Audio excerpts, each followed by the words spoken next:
धर्मो रक्षति रक्षिता सर्वधर्मान परित्यज्य, ये सब बता चुके हैं।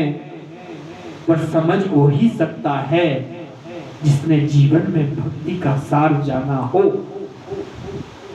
जान वह सकता है जिसने जीवन में परिस्थिति जानी हो। जान वह सकता है जिसके ऊपर भगवान की कृपा हो, जिसके ऊपर भगवान का अनुग्रह हो। जान वही सकता है जो परिस्थिति के अनुसार रहा हो। इसलिए जानने वाले वही है जिन्होंने परिश्रम किया हो। इसलिए हमारे यहाँ पर गृहस्थ आश्रम, संन्यास आश्रम, वानप्रस्थ आश्रम, इन 4 आश्रमों की विशेषता बताई गई। शानंतम शदनम शुदास्त सुदया शंशा प्रियम लापिनी।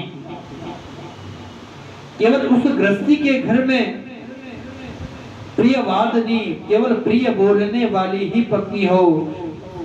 इसलिए भगवान कहते हैं अधरम मधुरम गमनम मधुरम हसितम मधुरम चलितम मधुरम मधुराधिपते रखिलम मधुरम। इसलिए वो मधुर ही है। केवल गृह में ही वो प्रिय बोलने वाली पत्नी हो, सुंदर आचरण वाले पुत्र संतति हो। अग्रहीतुकम सर्वे रक्षण ना नरराघम परिरभ्यम एकरभ्यम सर्वरभ्यम बह। इसलिए हम लोगों ने जीवन में भक्ति नहीं की। हम लोगों ने केवल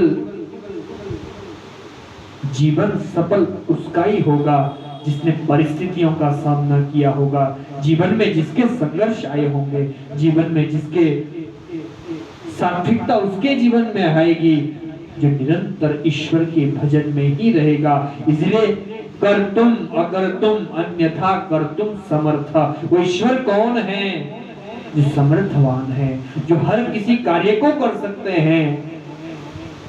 इसलिए कस्त्वम को हम कुत आयात को में जननी कामे ताता इति परिभाव स्वप्नमशारम विश्वम त्यक्त्वा स्वप्न विचारम।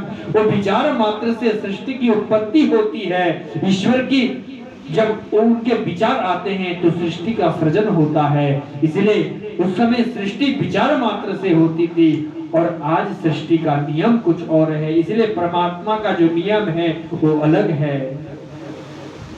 परमात्मा के नियमों में केवल जीवन की शुद्धि हो सकती है। इसलिए सत्य है वो, सत्य घन चित आनंद।